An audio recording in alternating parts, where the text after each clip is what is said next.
Akhil will share now. Namaste. Welcome this morning to Technology, a Man's New Best Friend. I'm Bhavya, and I'm delighted to welcome you to the Hindu Experience Students Edition 2020. The National Hindu Students Forum UK was founded in 1991 with a vision to bring students together to practice, promote, protect, and preserve Hindu dharma. Today, NHSF societies across the country keep this same vision alive. This conference is a celebration of Hindu identity and how dharmic values can integrate into everyday life. And so this session is going to be about technology, about the prominence of technology and the impact it has on our society. And I'm honored to present fabulous speakers today. We have two speakers joining us. Our first speaker is Paven Sharma. Paven is a former president of T.H.E.S.E University and at the local Hindu society there. He is also an NHSF Roots facilitator. He is a Fatwa author. And currently, Paven is joining us from Singapore, where he leads a legal engineering team. And he specializes, in his own words, how to use technology to automate things that lawyers do. So thank you, Paven for joining us. And our second speaker today is Tushar Bhatnagar. Tushar recently completed his master's from the University of Bristol, where he also specializes in artificial intelligence.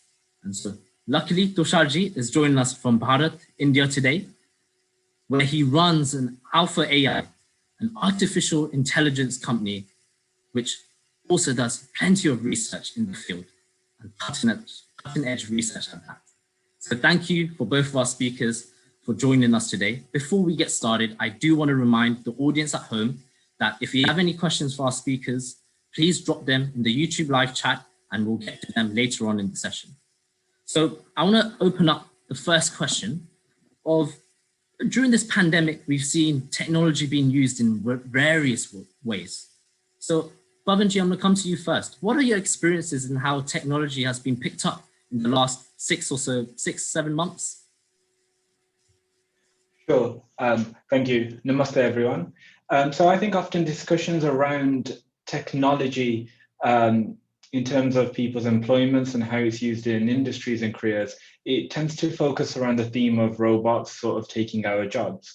But I think what we've witnessed, especially over the past few months because of the whole pandemic, is we've seen how technology has enabled us to work, or at least many of us to work. So a lot of our jobs, mine especially, and many others, we've seen opportunities to work from home, and that's been heavily reliant on technology. Now, working from home has been around for a long time, but from my perspective, it's forced many businesses to acknowledge the need to enable their staff to be able to work from home.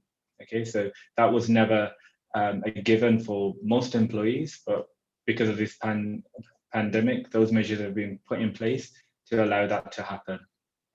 So again, going back to my first point, I think the use of technology enables people to work rather than replacing their jobs.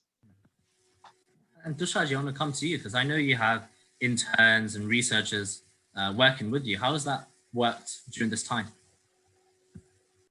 See, technology has really been a massive facilitator over these last couple of months.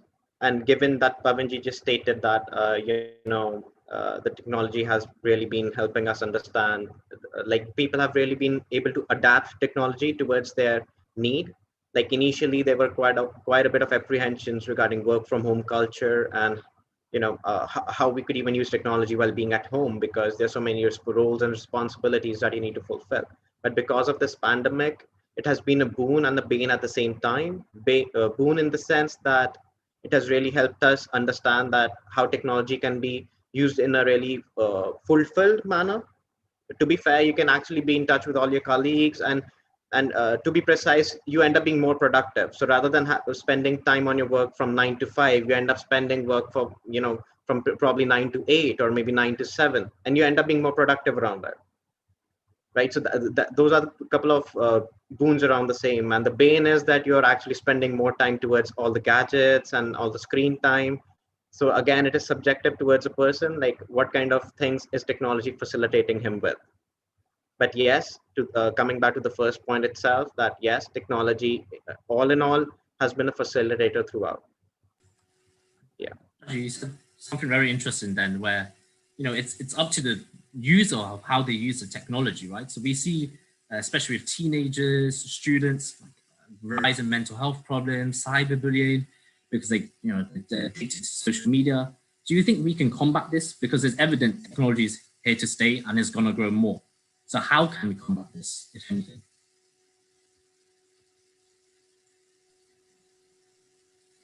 Paven, if you want to go for it. Sure.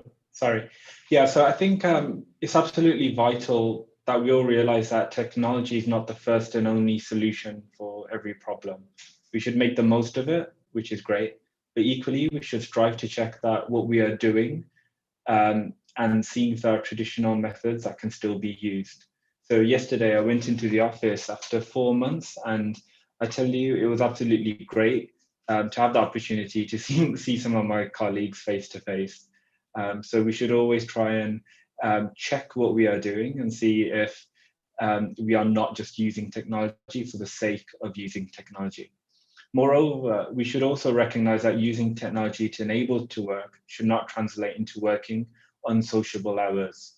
Okay, it's very easy now that we are working from home to keep your work laptop switched on into the evening, and that can present all sorts of problems. So I think there will need to be a new sort of ongoing self-check procedure that businesses need to do, we all need to do, to ensure that we are not sucked into working more than we should. Very good points. Tushar, do you want to come in here? Like, I just want to support what Pavenji just said, that there are supposed to be some certain self-check measures for the same, but at the same time, people should really understand that along with whatever is happening throughout this pandemic, again, it's an opportunity for them to actually organize their lives. So it will be more like you could actually actually split your time during the day, like probably 6 hours studying, maybe a couple of hours reading a couple of articles, maybe writing blogs, maybe getting a bit creative around something. Or even if those are kids, then they could split the time across what kind of digital activities are they really doing. Are they going in for the lectures, or are they trying to do something creative? Or again, like, it's again subjective around what kind of activities a user is doing. But again, as Pavanji suggested, self-care measures definitely need to be put out there. Like any second person cannot be responsible for your activities and actions. So it's on yourself. It's on your own ethics and values. Like, how are you going to organize your time and life during the day, during this pandemic? That's actually quite a good point, because actually most of us, if not all of us, don't leave anywhere without mobile phones, right? I have mine right here. Right? Like, it's sort of like, we don't have a computer inside our brains, but we carry one with us everywhere we go. It's effectively the same thing. So, when it comes to trying to integrate dharma and technology together, does that work? Can we do it, or do we have to leave the technology aside and focus on spiritual? Or is there a middle ground where we can try and combine the two? Pavanji? Yeah, so something Tushar just mentioned earlier about being creative when using technology, it actually reminded me of my experiences during Hindu society many years back, and I'm sure the same thing is happening now. So it reminded me of every Tuesday at 7 p.m. during Aarti time, we would all join together in the society and gather around a laptop. And on that laptop, we would have a PowerPoint slide running where we would play some prayers and DRD and an MP3 file and so on. And that is using technology to enable us to connect with our dharma. And perhaps if our ancestors were to witness that, they would be shocked and surprised and amazed at what we are doing. So fast forward many years now, the same the same use of technology is enabling us to connect with our dharma, but I think we are now becoming more globalized, using um, using mediums such as Zoom a lot more is enabling us to connect to the wider community around the world. We're able to be more aware of issues affecting our society around the world as well. So it's very easy to gather information, whereas before, gathering information about issues affecting our society was a lot more difficult. And Tushar, do you share the same views? I share the same views, and I'll just like to state one line that in my interpretation, so dharma would be a way of life, like how we are leading a life, right? So throughout the history, it's evidently been seen that the tools and techniques towards dharma have evolved over time. And given this current pandemic and the current situation as well, and the current progress of time, so even if the technology is evolving, it uh, it has to run in parallel along with dharma. So it's just up to us. We need to ensure that it is righteous in our own self, that we are able to use technology in that direction, rather than letting technology maybe you know uh, uh, like not letting technology direct our course, but rather than us leveraging technology and directing our lives accordingly. And actually, I would resonate with that. Using technology as a tool to further progress in our dharma and our spiritual understanding of ourselves and society. If I were to move on a bit of, Tusharji, you specialize in AI, so maybe you're better to answer this. But there's loads of things about how AI can be biased, and there's inherent biases, and maybe in the legal system, Pavenji, you might be able to add on where certain demographic of people get longer sentences than other demographics due to historical data. So how can we combat this? Like, how does that align with dharma? Because surely that's not fair. Tusharji, if you want to go first. Well, to be fair, whenever a person is designing an AI-based system or any expert systems are those that are highly specific towards a particular objective. For example, if somebody has to, go through a couple of questions and based on that, predict like what kind of a result you'll have. Like for example, if you were to be graded as per your marks in your high school, so based on your performance so far, an expert system would be giving you a designated grade. So again, whoever is designing it, it is based on his perspective, like what kind of a system has he designed. So it's like whenever a whole system is dependent upon one person's perspective, ends up introducing biases, that also subconsciously. Like a person doesn't know that he's actually put in a lot of biases within that system. So if there are n number of developers building a system together, so there'll be n number of biases subconsciously that have been added into the system, which we won't realize until we've actually been like we won't realize that until we actually see the consequences of the same. So the biggest example is the legal industry, and I believe Pavanji would be a better person to tell us regarding the biases faced in the legal industry, because in terms of other applications of AI, it's again subjective because it's developer centric. So if I'm designing some object detection algorithms or something pertaining to face recognition, it is pretty evident that it could go on to gender, it could be based on races, it could be based on color, it could be based on texture, it could even be based on the shape of nose and ears. So that is the inherent biases that a system might have, and it's strictly based on the person who's actually designing it. So definitely there needs to be a self-care measure, or self-check measures that people might have to take while building such systems, so that such biases are kept in check. And Pavenji, if you want to come here from the law side as well. Yeah, I'll definitely echo what Tusharji has just said. So my role in particular, we are responsible for designing these expert-based systems, which sit behind a lot of technology products out there, which are marketed as AI-based systems. So to be absolutely clear, it requires somebody in the back end to design the logic. So in doing so, that person's bias or opinions can sometimes translate into the end technology solution. So there would, of course, need to be checklists involved. Everything would need to be measured. When we create a solution for our clients, they often want to find out how we reached those results. So we often explain to our client how our algorithm will work. Because it's not enough to say this technology has given us an answer. We need to demonstrate how we have reached that answer. And I guess on the flip side, using technology, or even you can call it AI or an expert-based system, can also be used to even identify issues of biases in a way which was impossible before. Because we can use technology to analyze a lot of data. So for example, we can analyze a lot of court cases, crime statistics across the whole of UK, for example. And if you want to find out if a certain demographic is unfairly affected or misrepresented, then we are able to do that now in a way which we couldn't do before. And today we see given much more light to equality in terms of gender biases. So especially STEM subjects and computing and technology, trying to get females into this space, because it's very important to have that diversity, as we just said.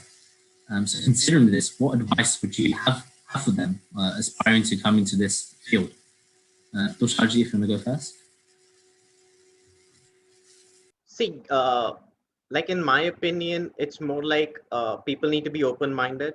For me, like throughout my workforce, majority, like beyond majority, like around 60% of my workforce comprises of girls, and they are extremely creative towards what they're doing. So, like as per my statistics, like we do run an internal, data insights as per how productive we are.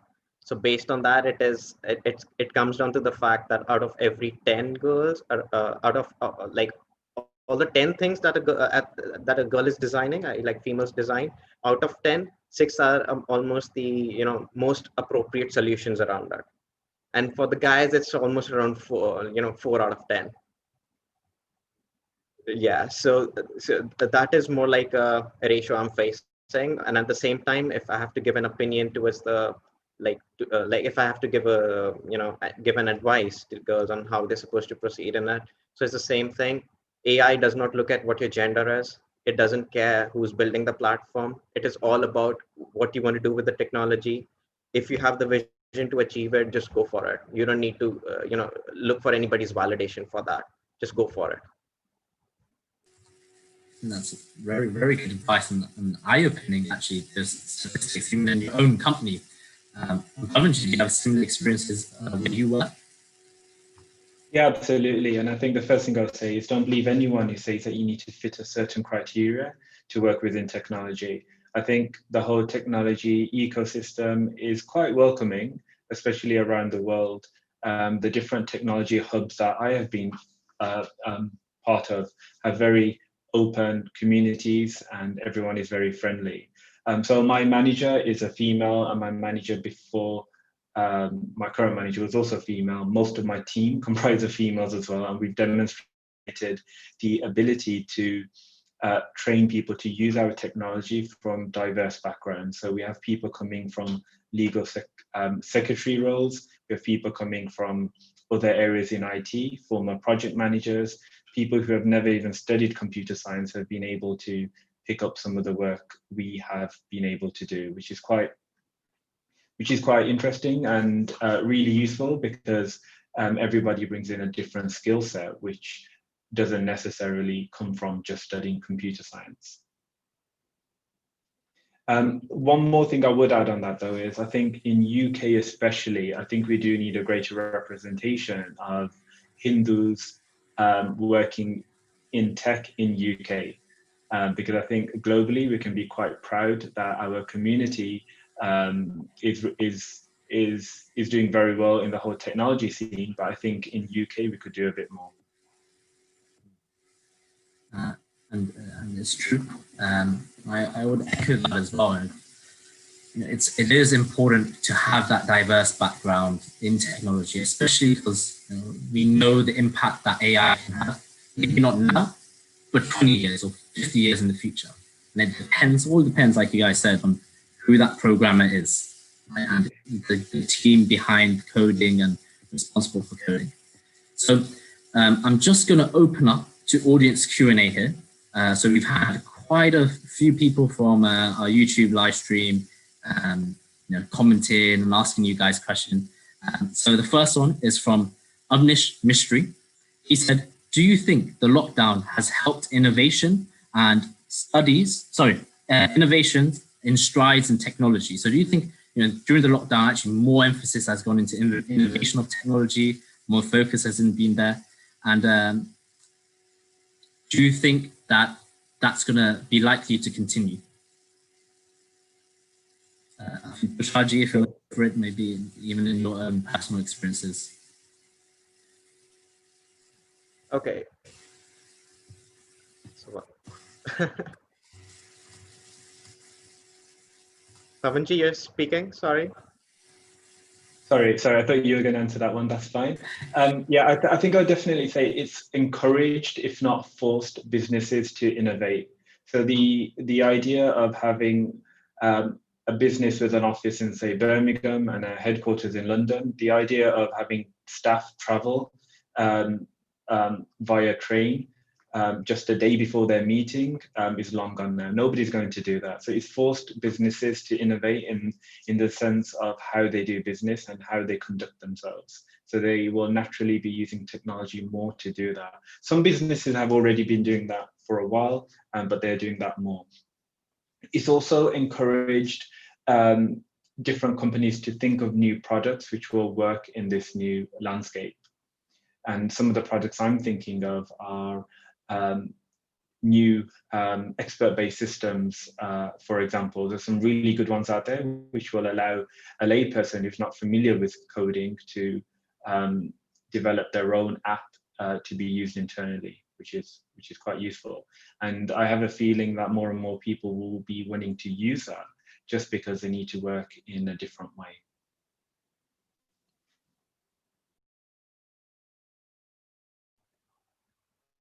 Well, in my perspective, I'm just going to, be in support of what Pavanji just said. So, given this pandemic, I'm definitely certain that it has.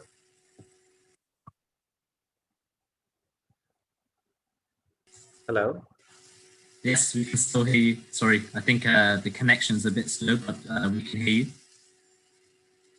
Okay, perfect. So what I wanted to say was that I strictly stay with Pavanji that all the companies that were previously focusing on research have actually went ahead and actually delivered a really decent outcome or a really decent benchmark for all the people who probably want to pursue research or all the upcoming startups that want to get into the research area, that the pandemic has not stopped innovation. So it has actually just triggered the way people can innovate.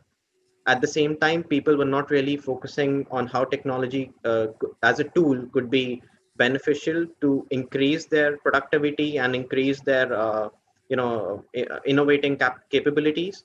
But during this pandemic, everybody was able to actually sit down in peace and actually see what kind of potential gaps are there in the industry, what kind of tools or techniques could be used, and how the current state of art systems or algorithms and techniques could be further evolved and further evolved and could further be used to probably redefine an industry. So be it travel, be it defense, be it be it energy, or be it even the legal sector. So this pandemic has really seen a lot of emerging innovations coming up.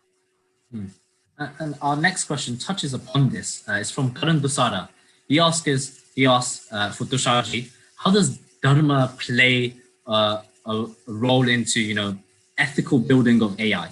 Right. So when you're building AI for large scale projects and large scale impact of people, how can we use dharma for the basis of the ethics of this AI?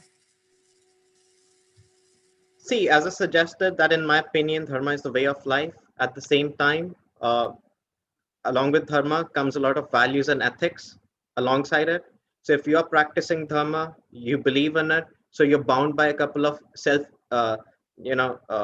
self-managed ethics, and you have a couple of values you need to stand by. And given you standing by those, so whatever systems you're trying to build, or what kind of what kind of technology increment, like whatever emerging technologies we're having, or howsoever we are designing new systems. So we definitely can take care of the inherent biases. At the same time, we also know, like whatever we are trying to develop, or howsoever we are trying to leverage technology, it has to coincide with those values and our ethics.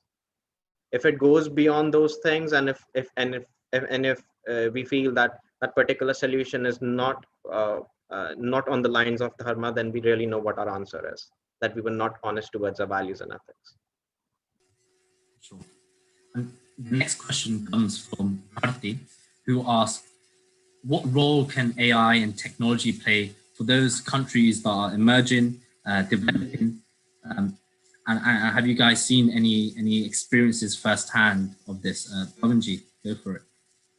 Sure. I think one massive area is around knowledge transfer.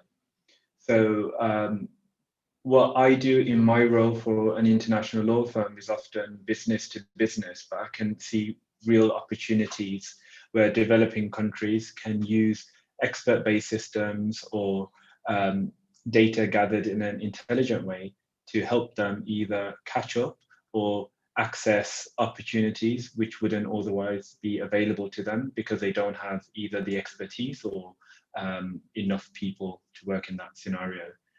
I think there are a few examples in the past where knowledge transfer has actually been transferred from experts in India to other experts in Africa, for example, in the field of farming and agriculture. And technology was used to transfer that information in a way which would guide people in those countries in the best possible way using data collected from India. And Tusharji, have you had similar experiences of seeing anything else? Yeah, like I'll just like to add towards what Pavanji just said. So yes, knowledge transfer is there, and developing nations and developed nations are also trying to assess such countries as well by providing them with the tools, techniques, and expertise on how they could go about developing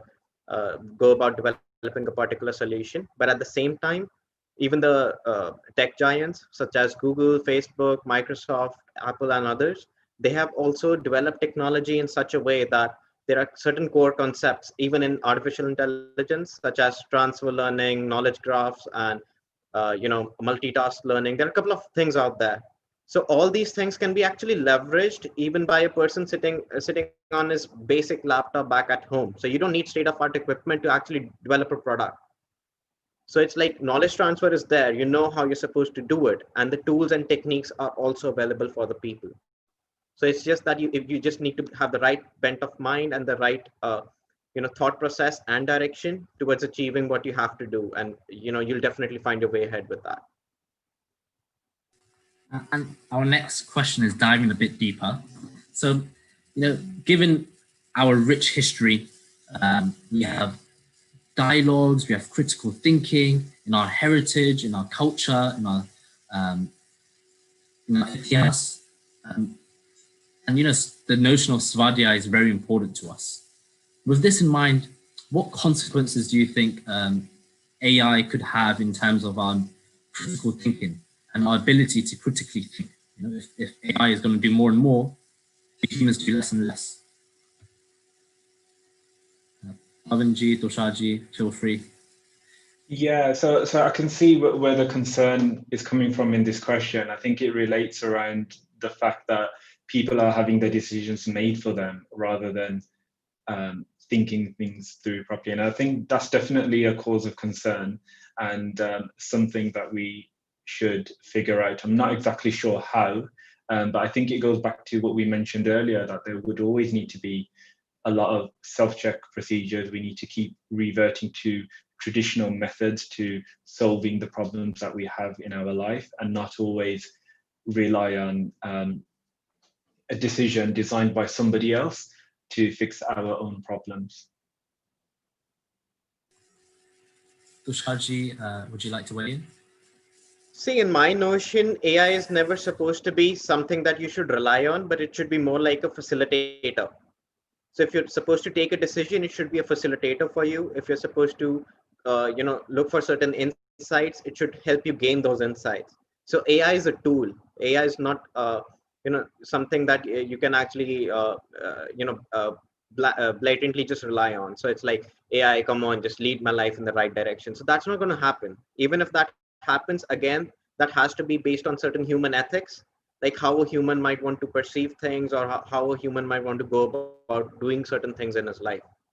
So people might be afraid of super consciousness, but that is again pretty far fetched. That is not happening anytime near soon. So again, like as Pavenji also suggested, self check measures do have to be kept in place, so that we are not as skeptical about AI as we generally are. So then, Tusharji, in your opinion, is there any space that AI should not venture into? Like, for example, the judicial system, like I know we touched upon this, in some of the court cases in America, they used AI as a trial. But in your opinions, are there any spaces it shouldn't touch? See, as I just mentioned earlier, like AI is just a facilitator. So it's up to us. So you as a human, if you want to explore a particular direction, you want to move in a particular direction, you want to explore a particular field or an area. So it doesn't mean that AI shouldn't be a part of that journey.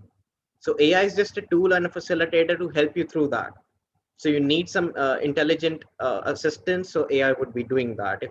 If you need some robots to do a person's job, yes. So if it's dangerous for a normal human to do it, why not ask AI to facilitate you doing that activity, right? So it's again, it's pretty subjective. Like it's more about you're limiting yourself. Like you feel like, if you're reluctant towards an industry, you feel that AI shouldn't be doing it either. But it's not the same case, because our reluctance comes from the fact that we have our insecurity because of something. AI doesn't have that. So either we build that insecurity into the AI so that it avoids doing those things, or we go with the fact that even if we dive into that industry with our insecurities, AI will still be there to assist us and help us with whatever means and methods possible. Pavanji, would you be inclined to agree or disagree? Yes, I would agree totally with Tusharji, and especially around the idea that we are very far in on the topic of using AI in the judicial system to solve cases. We are very far from a comfortable stage where we have enough clean and accurate data to work with. On the flip side, technology is absolutely great for access to justice at the moment. So the whole access to justice around the world is being transformed. So in UK, for example, legal aid is being cut. So we need to figure out ways to deliver justice to people who can't otherwise afford it. I work for an international law firm, but we take inspiration from various different examples out there. One really good one is of a person from UK. He set up a website called donotpay.com. Only when he was 17 years old. And this is quite iconic because it enabled people to simply go to the website, fill out a form, and it generates a letter for somebody to complain against their unfair parking tickets. That's since grown and it's become very big in the UK. It's expanded to other areas where people could use to help them out. So these are people who can't otherwise afford a lawyer or may not need a lawyer in that sense, but now they have access to justice. So from that perspective, I think technology is great in the whole access to justice space, even if it's not ready to automatically decide court cases. So then I'm gonna flip the question. And are there any areas that AI would significantly improve the field, but currently we shy away from? So I know, Pavenji, you're at Pinsent Masons, an international law firm. Do you think they could do something more, or just in general, do you think some sectors we just shy away from, but actually we need to start getting a move on?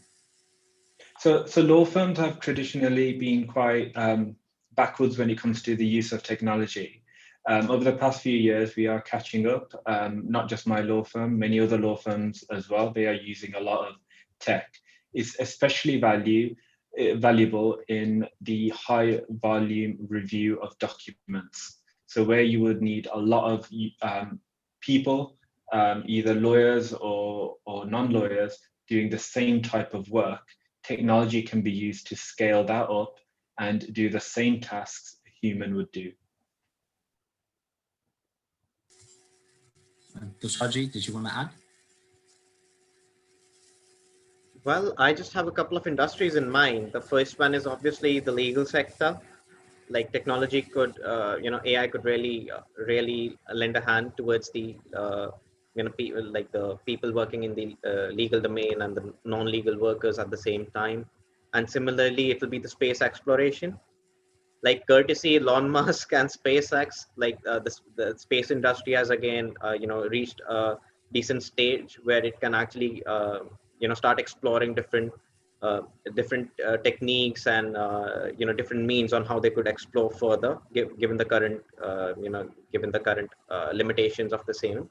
But at the same time, the use of AI in space exploration has still been limited because of the lack of resources or maybe the lack of initiative.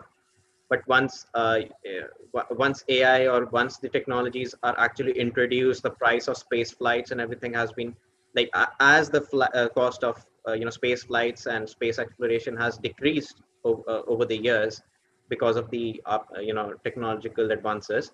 So it's quite feasible and possible that many of the emerging startups and many people out there would be venturing out in the space industry as well, because at the same time, there are a lot of things that can be amalgamated together in space exploration as well. You're looking up for minerals, you're looking up for different sources, different types, different facets of matter. Like matter exists in many forms. Then, like probably people could go on for searching for that, maybe searching for life forms, microbes, and so on. So the three primary industries that I feel that AI would be definitely impacting in the coming time as well are space, the legal industry, and healthcare. Healthcare right now does have decent advances, but that is in terms of robotics. But robotics also involves a lot of automation. So it's more like automation and robotics as of now, expert systems around it.